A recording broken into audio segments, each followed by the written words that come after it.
Welcome back to part 2. We're going to continue the shoulder workout with Georgia and Zane.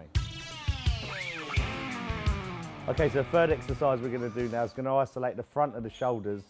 We're going to do a front raise with a dumbbell, and we're going to use like a steering wheel motion on it at the top. There's going to be 2 styles of this. We're going to do an intermediate one where we bring the dumbbell up into eye level and rotate sort of 45 degrees each side and back down. And that really isolates the side and front head, predominantly front head of your shoulder. And then we're going to take that a bit further with Georgia, and we're going to do an advanced movement where we're doing lots of reps and rest pause training. So we'll start with Zane on the front raise. Okay, so first set, we're going to bring it all the way up. We're going to do 15 reps. All the way up and twist, twist, and then all the way down. So the important tips here really to look at is that you don't rest the weight against your thighs on the way down. Keeps just off your legs so that you keep constant tension on the front of your shoulders, and that you're rotating around to about 45 degrees. You don't go too far around, otherwise it takes the stress kind of just off the shoulders, and you take the weight just slightly up higher than parallel. So normally in someone's eye level. And again, that's just because gravity point there is harder and it's trying to push you down, so it keeps the tension more on your shoulder. Third exercise we did was a front raise with a twist at the top, which I found really challenging because it puts a lot of pressure on your anterior delt. But I found that really good exercise because it will help. It will always help to bring out the definition in my shoulders, which is my focus. Again, don't hold your breath. It's quite easy that people will hold their breath on here, so you're trying to breathe out on the effort, which is the raise of the movement. I think another really important thing to remember is don't go too heavy on the weights. A lot of bikini girls will think, okay, 5 kilograms doesn't look very heavy for this. It actually is quite heavy, so make sure when you start the exercise, you roll your shoulders back like that, then lift the weight up. Otherwise, what you'll find is you engage your traps. Bikini girls don't want massive traps. Neale looks great with massive traps. I would not look so great with massive traps. So make sure you use a weight that you can actually lift with the front head of your muscle, not with trap engagement. Otherwise, you're going to become completely the wrong shape very quickly. True. Good point, Nat. Okay, so how'd you find that? Hard. It does start, like at the start it really feels like it's quite light and you think, oh, I'm going to be okay, but definitely after 5th rep I already started really feeling it, yeah.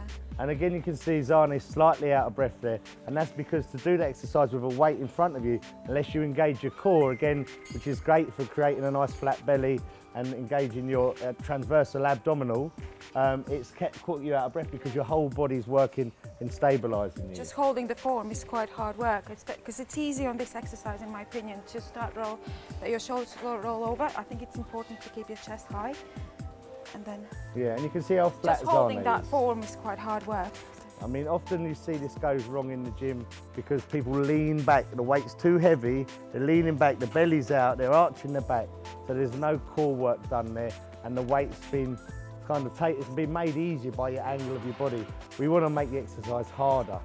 Okay, so George is going to take that set further, and it's an advanced move where we're going to do rest pause. So she's going to bring the weight up and she's going to do 20 rotations. So that's 20 rotations there with her arms out in front before she brings it back down. The time under tension on the front delt is really obviously greatly improved, makes the exercise a lot harder.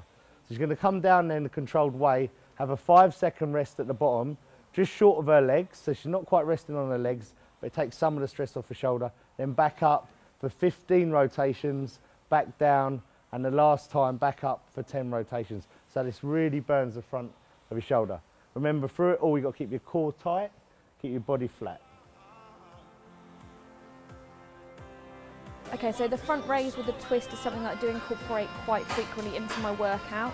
I really enjoyed the rest pause pyramid set though, which is not something I'd normally do.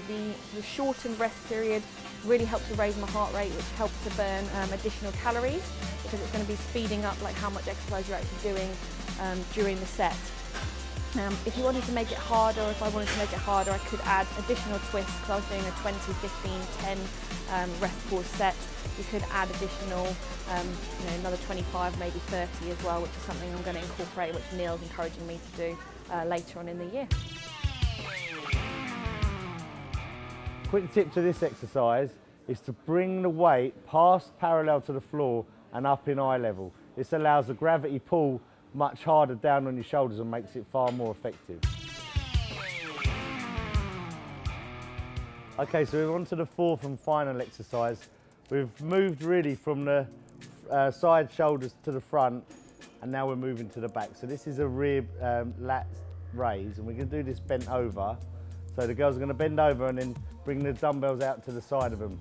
Very easy exercise to get wrong. You've got very small muscle at the back of your shoulder, and you've really got to think about contracting and squeezing that, not just moving the dumbbells. The easiest way this is done wrong is with a weight that's too heavy. So the weights are going to be used are quite low and controlled. And if you can't almost keep your arms straight through the movement because the weight is too heavy, then you should lighten the load. So if you want to demonstrate first exercise, we're going to do sets of 15. So the most important thing here is that you don't arc round your back, and there's a slight arch in your back with nice posture.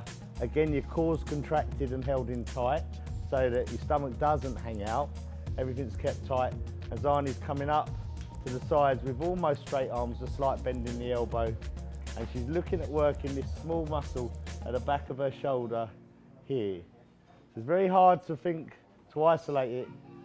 And a lot of people will struggle with this exercise because it's behind them and they can't see it working in the mirror. So the last exercise we did was the rear delt flies, which again I found it quite challenging because again I had to focus on the form. I wasn't lying down on a bench, so that put extra pressure on your core. You're burning more calories whilst you're doing it, which I always like. Again, don't hold your breath, make sure you're breathing out, and the effort is the way up. So as she brings the dumbbells up, she breathes out. Another important thing that people do wrong here is they get the weights up controlled and then they just drop them back. So they don't fight against gravity and they don't use the negative part of the movement. So that's probably much more important, to be honest, than the positive contraction. It's fighting that negative part down. Everyone will move the weights up, but they won't control them down. Just a couple more then.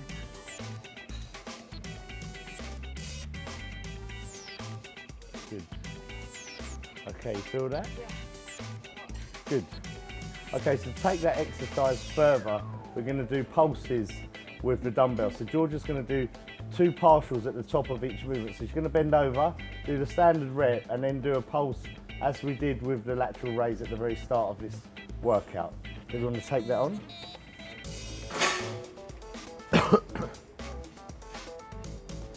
That's it, so nice flat back all the way over. You're coming up to the side, slight arc. You're coming down about a quarter of the rep range before you go back up.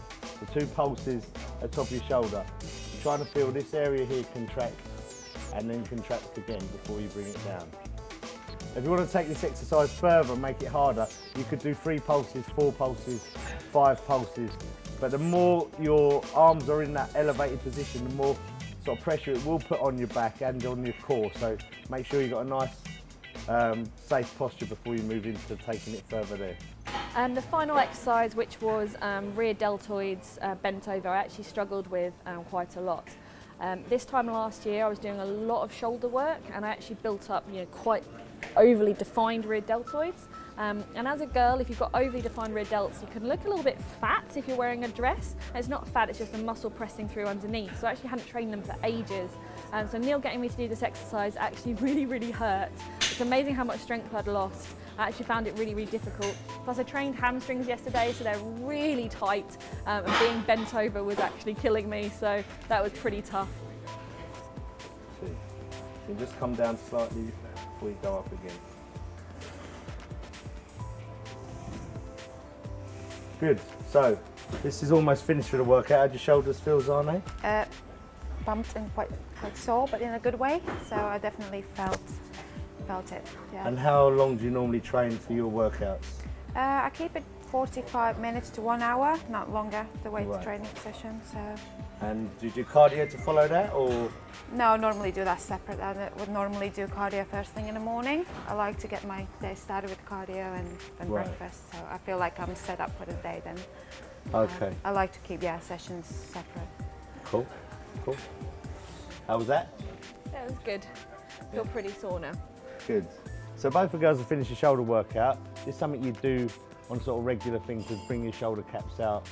And you're going to work with this to your next show, or would you change this up each week? I put on muscle quite easily, so I probably would keep doing this until my muscles sort of start to build out. So it's really important as a bikini athlete, or as any athlete, just to keep an eye on how your body's progressing. As things start to change, you might need to change your training, so don't just do what your best friend's doing or what you see someone else doing. Tailor it to yourself and maybe get some advice from somebody that knows as well. Cool. Quick tip for this exercise is to have a slight momentary pause on the highest point of the exercise. Count to 1 before you bring the exercise back down, and again hold it for count to 1, 2, 3, 4 as you descend back to the start position. Okay, so that's the end of the workout. We've finished training shoulders here at Crunch Gym. Thank you ever so much, Zane. No worries, thank you. Thank you, Georgia. And we'll see you next time. Bye.